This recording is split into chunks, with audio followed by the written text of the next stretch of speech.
Hello, Internet Nation. My name is AlexShin Ashley, and I suffer from chronic fear. Now, if I didn't always make my videos on my phone in one take, the intro would go here. And I'm being called. Ironically, by a person who did not necessarily respond to what I said in a manner that would make any sense. And I'm in the middle of recording my video for the 16th take. Therefore, I am not going to stop. But yeah, today's subject is fear. Something I know a great deal about. Because it's something that I've lived my whole life in. Fear, anxiety, and depression. The big three for me. But ironically enough, I can say that both my depression and anxiety stem from fear. So, I suppose if that were to no longer be an issue, then neither will the other two. I'd just like to start off by apologizing for all this background noise because there's a gathering of people that happens almost every day right outside my window for some reason. But that's okay because sometimes they be playing some good oldies. Anyway, today's subject is fear, and I just want to share with you guys some of the things that I'm afraid of, I suppose. Some of my biggest fears, the things that plague me on the next to the daily, or so to say the daily, these last few days. To start off, I suppose my biggest fear is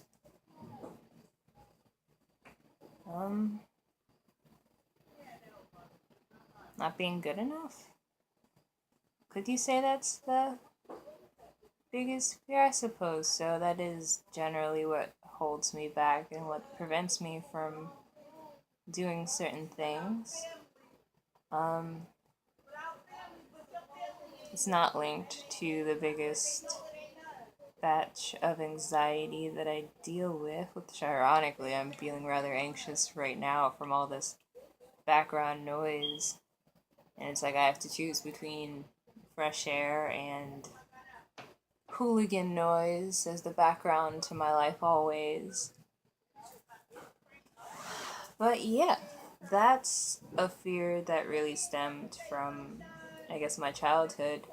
Just hearing it over and over again, hearing that nothing I do is right, and why can't I be like privileged white kids, and no one's gonna love me because of who I am, and everything I do is wrong, and when I breathe it's wrong, and when a 5-year-old wants to take toys to school it's wrong, and when I grow up and do things that teenagers do when they grow up, that's wrong too, and when I dress myself it's wrong, and when I do my hair it's wrong, and when I like someone it's wrong, and just all these things. Just growing up and being told that everything that I do and think and feel is wrong, and it's bad enough that there are so many people out there who see me and assume that because I'm loving that I'm naive, or because I'm thin that I'm weak or anorexic or what have you. Just all these pre-notions slapped onto me by people who just assume everything. I can't really name a lot of people in my life who are encouraging and don't instantly say something bad about everything I choose to believe in. Like, it's rare that I tell somebody about cuddles and a pickle and they don't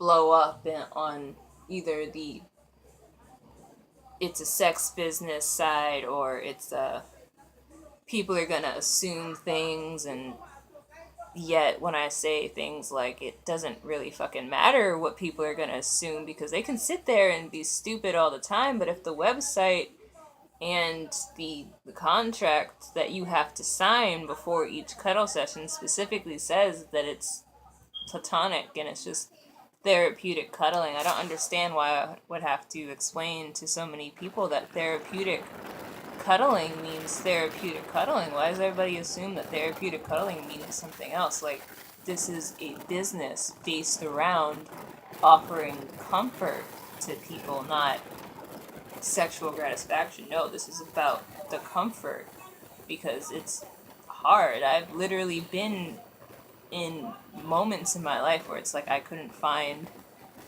somebody to hold me for such a long time that my body literally became a hostile environment from a lack of interaction with humans, just which ties into my second biggest fear, feeling like I don't exist.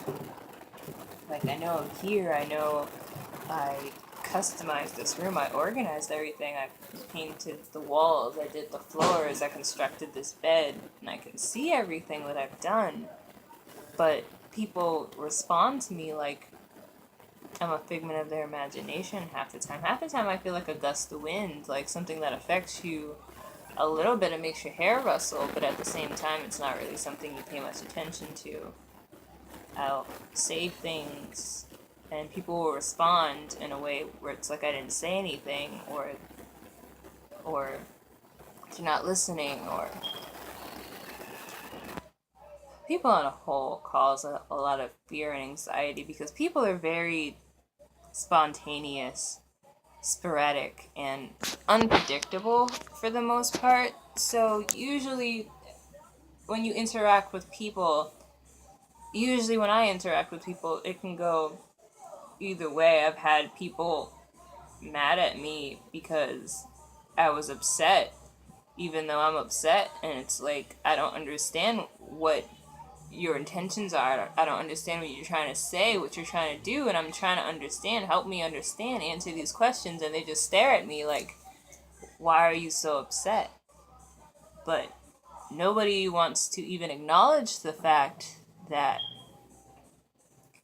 I've gone through all of this on my own, and I keep saying it, but nobody wants to acknowledge the fact that I've gone through all of this on my own, having to deal with all of it, having to pull myself through all of it, being surrounded by all these people and constantly begging for help and affection and some kind of something, and then getting looked at like I don't know what you want from me, even directly after I just said it. So it's like, did I even say anything? How can I tell you to hold me? And then you look at me like I don't know what to do. Just hold me. What's so difficult?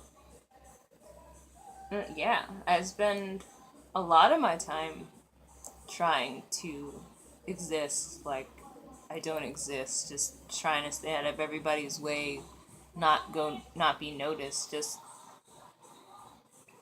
disappear kind of so that I don't get in trouble with anybody. But that doesn't even work half the time. It's like they seek me out just to ignore me or hurt me or abandon me for some reason. I don't really understand it.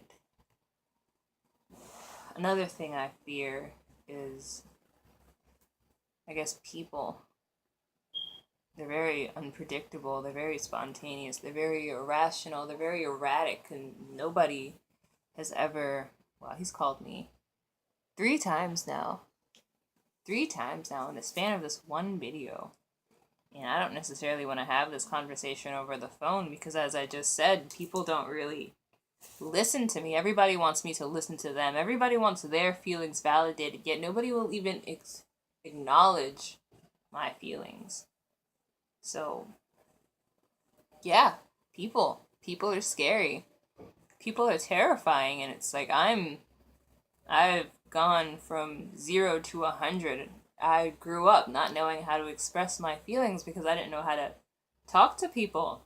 I would just assume that everybody would yell at me or ignore me or not listen to me because that's what I was used to. I was used to not talking about how I felt. And when I did talk about how I felt, I was either yelled at for it, told that I was stupid for having that feeling. Well, I was never told that I was stupid at, but I was made to feel bad for feeling that way. Like my feelings weren't valid and I was just being irrational. Or they would just be ignored. So for the most part, that's what I'm used to. And even now, when I express how I feel and I'm pretty clear about it, I feel like this because you did this. And if you want to go so far as to, I feel like this because you did this, and it makes me feel like this, and this is what originally happened in the beginning, and this made me feel like this, and when you do this, it reminds me of this, and this is how I feel about it. And again, this is what happened to make me feel that way about it. When you have all this information, how can you not understand? Life is a journey, life is an experience. We go through things and it shapes us. So if you know how your actions make me feel and you know why it makes me feel that way, how can you continue to say that you care about me or you love me if not really, not enough to take into consideration why I am who I am or why I respond the way I respond? It's like, what do you even want if you're not in this for mutual gain? Which just brings it back to, I have no idea what people's intentions are, because people are capable of saying one thing and then acting another. Like, we throw the word love around like it doesn't mean anything, like it's not the end all for most people, or like it's not what most people are looking for, especially in this day and age, and we just throw it around like, oh, I love you. But how can you love somebody that you don't know? And I know most people don't go with the definition of love for absolute acceptance of a person, be it flawed or whatever. You don't have to like a person to accept a person. It's just, I understand that you were like this, and that is okay because I accept you for who you are. So yeah, another thing I fear is never being able to go home. Now, most people have a good sense of home, house, stuff. For the most part, I've just known house. I've had a roof over my head, but it was never a place I felt safe. I was literally just anxious for 20, 21, 22 years. Just straight anxiety for all this time. Just every day coming home to a cloud of anxiety and feeling like I could be attacked at any second. And just living in that, holding my breath every time I heard footsteps or treading lightly or fearing the sound of somebody's voice. Just a continuous thing growing up in that. So when I actually did find a sense of home in a person, it was the most wonderful thing that I had ever experienced. It was all I really asked for, just the one thing that I want the most out of life is a sense of stability, to not to to to finally feel like I don't have to go through it alone. And I had that with a person. I had a sense of home, a sense of belonging, a sense of security, a sense of warmth for once. And then to have that and to realize that I was losing that, it completely sent me over the edge with fear.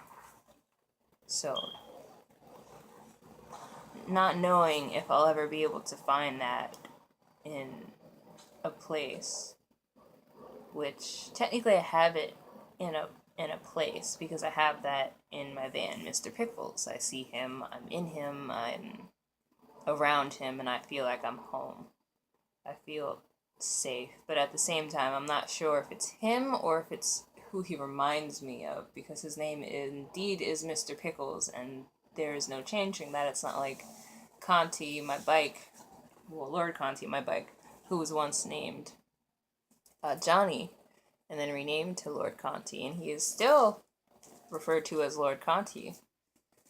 But yeah, Mr. Pickles shall remain Mr. Pickles, and I sometimes call him Conti, but only because of the similar sense that he gives me to the person that I used to call Conti, and the sense of home and security that he gave me. I never had that, and as much as I'd like to have that again, I just haven't met a person who gives that to me, who makes me feel safe or secure or protected or cared for.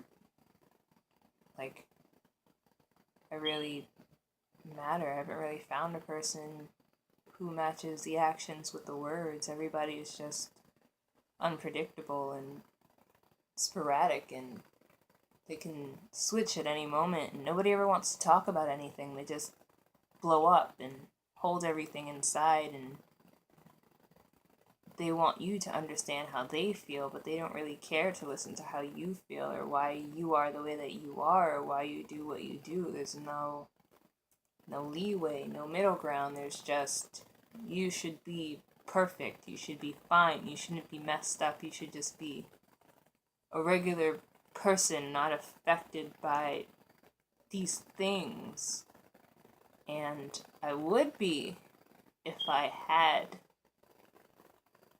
that stability, that something, that feeling like there was something I could fall back on, as opposed to just trust falling into the abyss of the universe, knowing that the universe has me, but if I land in a person's arms, they're eventually just going to drop me back into the abyss.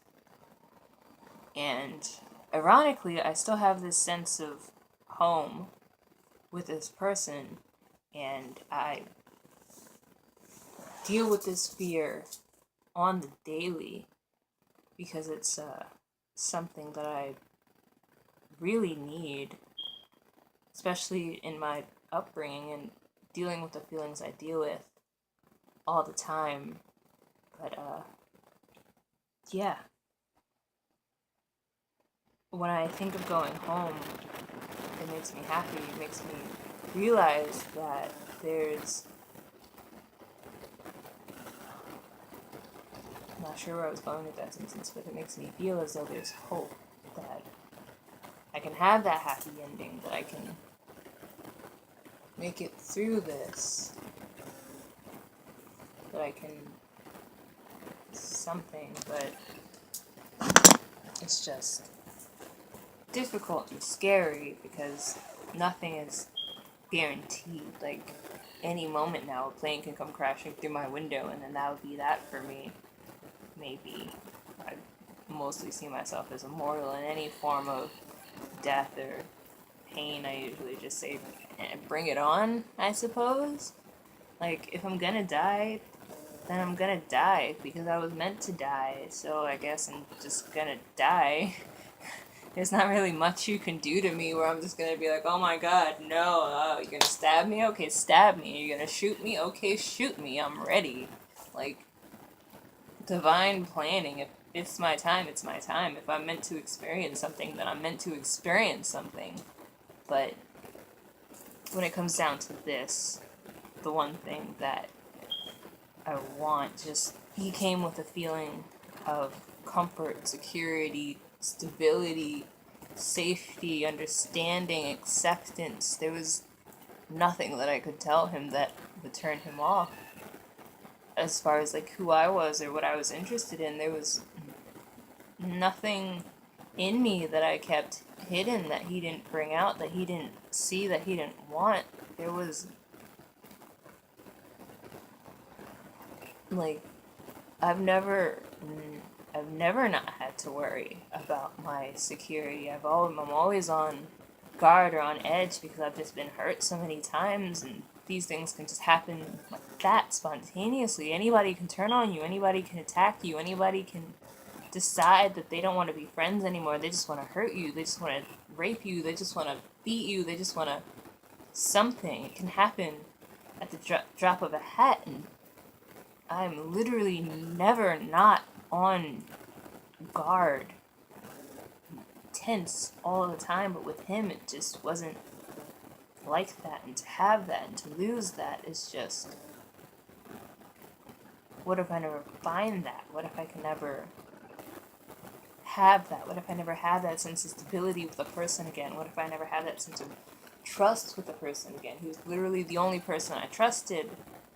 When he said that he wasn't going to leave, I believed it, as opposed to when everybody else says it, I just get anxious. I'm like, okay, I want to believe you, but you can't prove that. You can't show me that you're not like 100% of the other people. I used to sit here and be like, wow, I wish I was adopted. I wish I had gotten adopted by a family where the father rapes me every night. That would be better. That would be better than the person who carried me for 9 months and then delivered me into this world. The person that formed me, telling me that nobody's gonna love me. I would prefer somebody who wanted me hurt me, as opposed to the person who created me to destroy me mentally and emotionally and physically, spiritually.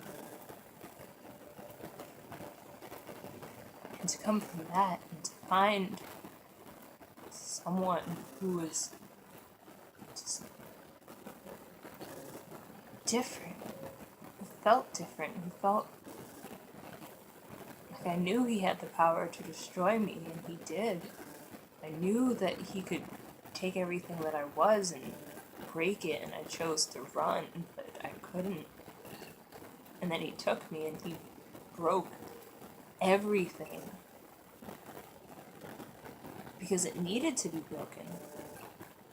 And to not know if that person that gave me that sense of home was there just to break me from what I was and make it so that I could be who I was meant to be, or the way I feel towards him. I get signs every day. Every once in a while I get big signs, little signs, just a clusterfuck of different variations, to the point where I'm seeing his name everywhere. So it's like, you broke me, you left, and you're gone now. Why am I still seeing this? Why am I still seeing these things? Why am I still being reminded of you? So what if I can't go home? What if I can never go home? What if I can't have the one thing I need the most?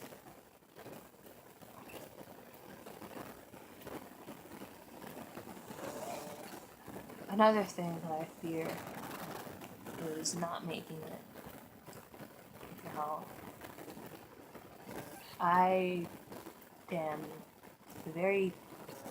try to be a very happy person, but I'm a mess of anxiety and all the time, and usually when I'm feeling good and living life and there's a smile on my face, that's usually when things happen, like almost getting hit by a car. And nobody even wants to acknowledge that. Like, it was going so fast that if I wasn't crossing as fast as I was, I would have flew a few feet, I would have died. And yet you can say that, like, compared to like the time that I did die, and the fact that I could have died, but nobody really seems to think that it's important to realize that I could have died. And the funny thing is, deep down, I want to. I do. I don't want to. I wouldn't do it. I think about suicide every day. It's one of the things I think about the most, and part of me is always on the roof. Part of me is always ready to jump. Part of me is always ready. But my will to live is too strong. So I probably won't, and I probably can't. But I want to. And it's hard. It's hard.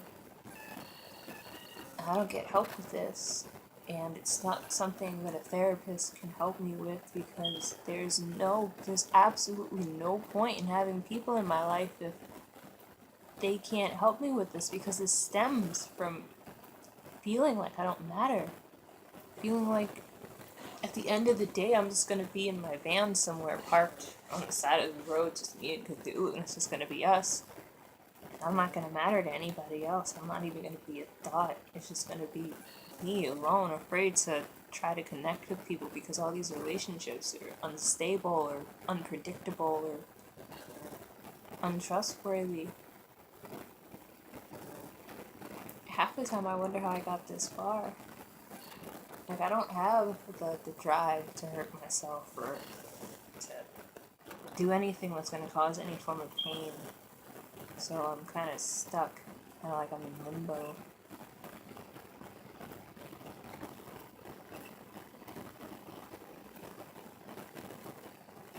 Another thing I fear is my own power. I realized when I was younger that there was something different about me. And I realize now that my power to manifest is crazy ridiculous. I worry about those around me, because as soon as I think of something, I know certain times I can manifest that. Like people falling off of fire escapes, or getting hurt, or getting hit, or getting stabbed, and just random stuff like that. And I know that all it takes is a thought to manifest something. And when you worry about it, then it just makes it even more real. So I worry about my power to manifest, my power to hurt people, my power to hurt myself, my power to bring bad things into this reality. And it doesn't necessarily happen all the time. I don't really manifest bad things per se. But it's all relative, and up for speculation, though. So yeah, those are just some of the things that I fear, and I'm gonna end this video here because it's like 28 minutes long, and I'm not sure you guys stick around that long. I believe my next video will be my tattoos and piercings, or an updated video of my tattoos and piercing. I can tell you guys now, the only new piercing that I have is this guy right here. So it's not really enough to make a new video about it, but I'll go over the details of like pain and costs and stuff in my tattoo video. So yeah, until then, you guys, I will see you next time. This is AlexShin Ashley signing off. Have a wonderful night.